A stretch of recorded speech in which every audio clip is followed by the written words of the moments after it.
Hey guys, as you can see, this isn't my usual setup. That's because we're currently in between, moving houses, so we have to stay in a motel for a little bit. And unfortunately, I don't have any of my equipment to record except the camera and microphone. I don't have my stands or anything, so I was planning on just setting it up and, just doing this. But unfortunately, there's nowhere for me to set my camera down because the thing I have plugged into it for my stand, it won't let the camera sit steady, so it's going to be all tilted the whole time. So I figured I would just do this quick introduction, and then the rest of it's just going to be audio, kind of like my old videos. Just a couple things I want to say first, though, is that unfortunately the audio is probably not going to be the best. I have no control over the sound outside my room, and I do have 2 dogs in here right now, so they could make noises. Hopefully, oh man, that's getting picked up a lot, isn't it? Hopefully I can try to fix this as much as possible in post, but I doubt it. So we'll see. I'm going to do the whole video. If the audio is good enough for me, then I'll upload it. If not, and it's just complete atrociousness, then I'll probably just delete the video, and then I won't have another video for a while.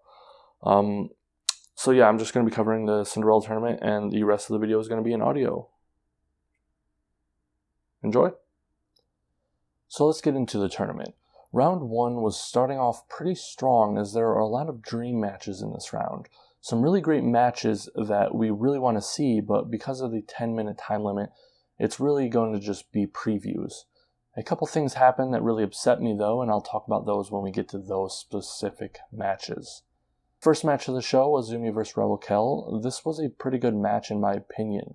Rebel has definitely gotten better from her time in Stardom. She still isn't very good, but she is improving, and that's what's important. Watching this match, it's hard to not think how impressive Azumi is. She is way too talented for her age, and I'm hoping she will start getting some kind of push soon. Azumi won this round by pinning Rebel with a Hurricane Rana pin, which surprised me a lot because I was under the assumption that Azumi was not going on.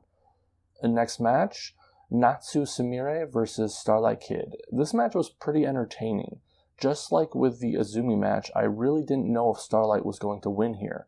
Up until this point, Starlight has never gotten a win over Sumire. I thought it was possible since they seem to be having Azumi and Starlight Kid getting a slight push lately though. This match had all the antics that you would expect from a Sumire match, and Starlight Kid seemed to be getting her groove back. She has been kind of sloppy the last couple shows, so I'm glad to see it was just her having bad days instead of a sign of her getting worse. The match ends with Starlight Kid pinning Sumire with a small package. The nature of these tournaments create an environment where it's easier for someone to get a flash pinned like this. With a very short time limit, people tend to make mistakes pretty easily since they are moving faster and feeling pressured to win at a quicker pace than normal. Moving on to the next match, Hazuki vs. B Priestley. This match was pretty good. I love both of these wrestlers, so I knew that they would put on a good show. There were a couple of pretty great moments in this match, and it's one of these kind of dream matches for this promotion. The only thing that confused me was BA supposed to be eliminated? The match ended with BA attempting the Queen's Landing, which is her name for the Japanese Ocean Cyclone Suplex, with Hazuki forcing BA to go over the top ropes with her.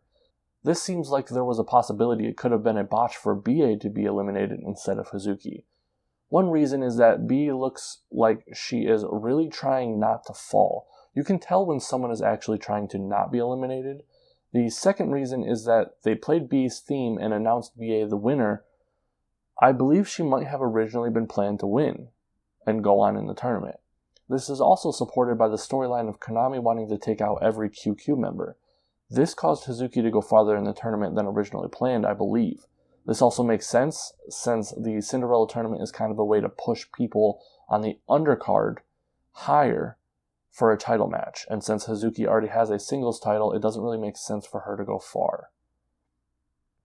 Moving on to the next match, Arisa Hoshiki vs. Saki Kashima. I was really looking forward to this match because it was 2 of some of my favorite wrestlers in Stardom.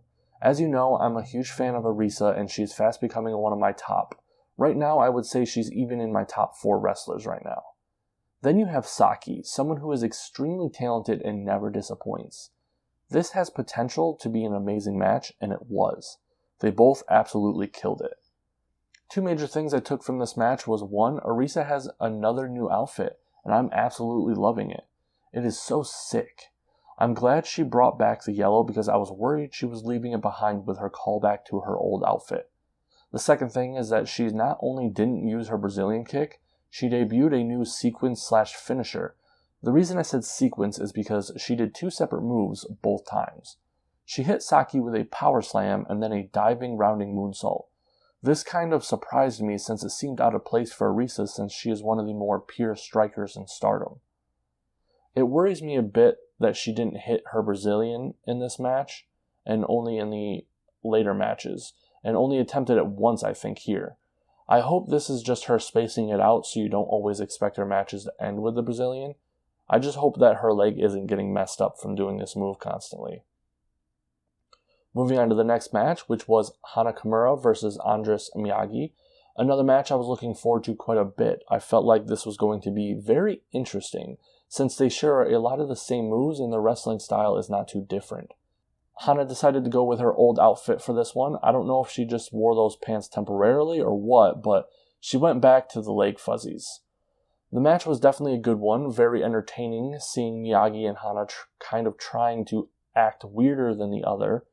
Also, I would like to take this time to say just how much I love Hana lately. She has completely redeemed herself from her failed character revamp. Then you got Miyagi being one of the most entertaining people in wrestling right now. The match ended with an over-the-top rope elimination. Hana drop kicks Miyagi off the apron to go on to the next round. I'm glad this is the outcome since I believe Hana should be above Miyagi right now, but losing in this tournament doesn't mean you are below the person you lost to, so it really doesn't matter in the grand scheme of things. Next is Kicketsu versus Tam Nakano. This match was definitely the best of the night in my opinion.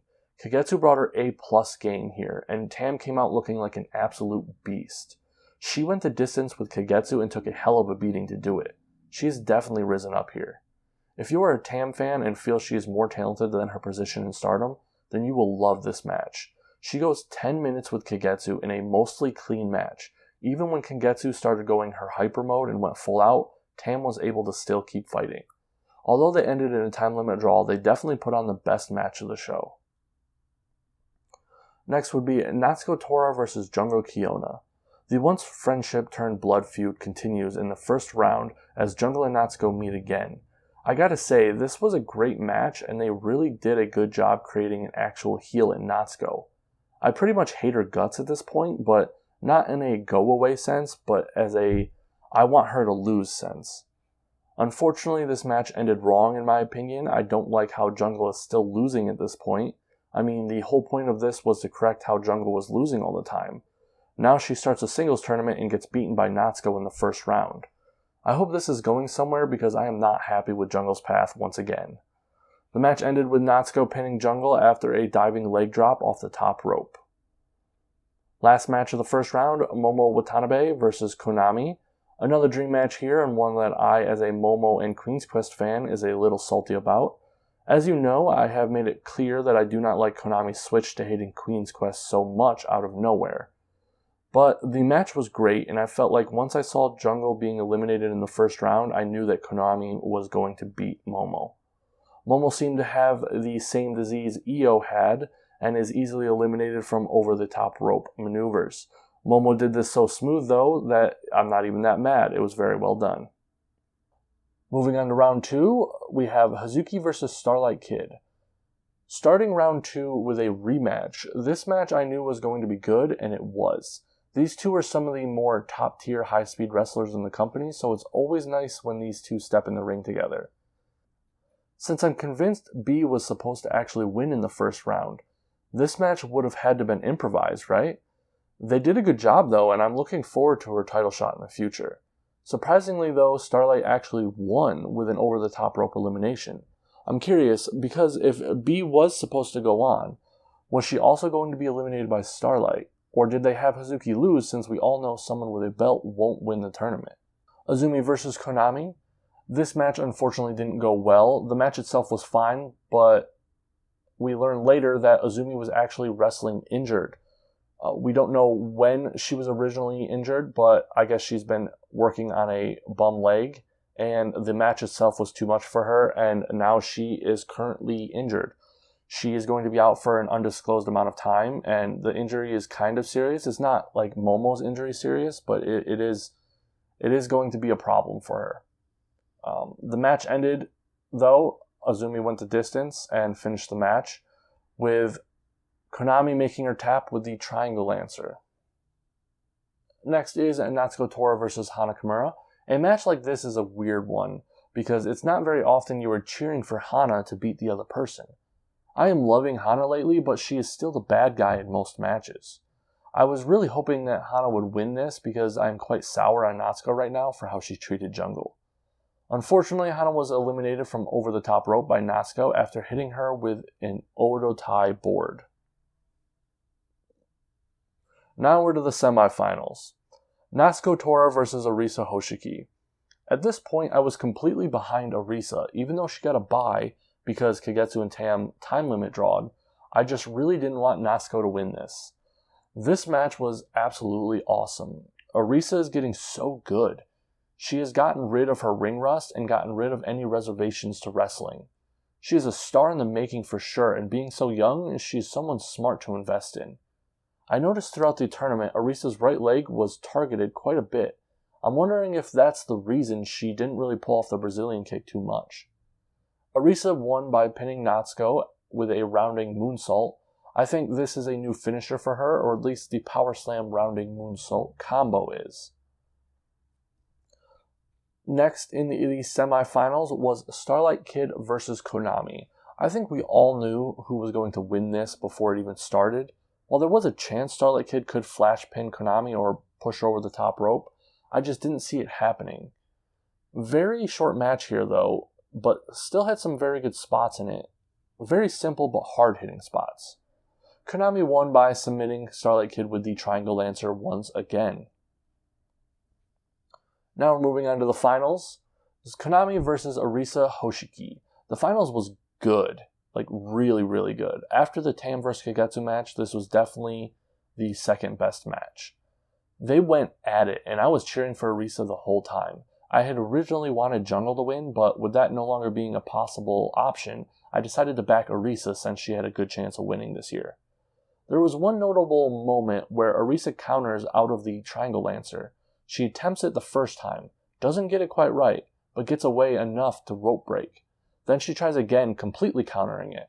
It was a pretty interesting thing to see. I'm assuming the rounding moonsault is supposed to be her regular finisher, and then the Brazilian is going to be her ultimate finisher, which I'm okay with. I think the Brazilian is one of those moves you shouldn't really kick out of, almost ever. So Arisa wins the tournament by pinning Konami after a Brazilian kick after her rounding moonsault was kicked out of. This tournament was really awesome. Lots of really great previews to some dream matches. After the show, Arisa announces that she's going to become a full-time wrestler again, and that she wishes to challenge Momo Watanabe for the white belt. She says some things like she wasn't really too sure whether she should come back. She wanted to She wanted to dip her toe into the water to see if she was good enough to come back, and I guess, the performance she's been putting on, she was happy with it because she decided to come back full time. Now, with her white belt challenge, I'm not sure what the outcome will be, but I know that Momo is going to lose the belt sometime soon.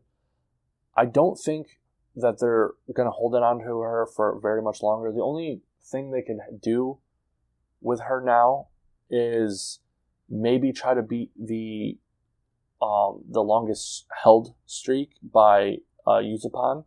But I seriously doubt they're going to have that white belt on Momo for the entire next year or two. I just think she's got maybe one or two more defenses in her, and then she's going to lose it. So, I don't know. I think Arisa would be a good white belt champion, but I'm still holding out for Jungle. With all that said, Stardom is going to be pretty interesting here. Lots of new signings and surprisings. We got Arisa becoming full-time, Hana just recently signed, and Miyagi just signed as well.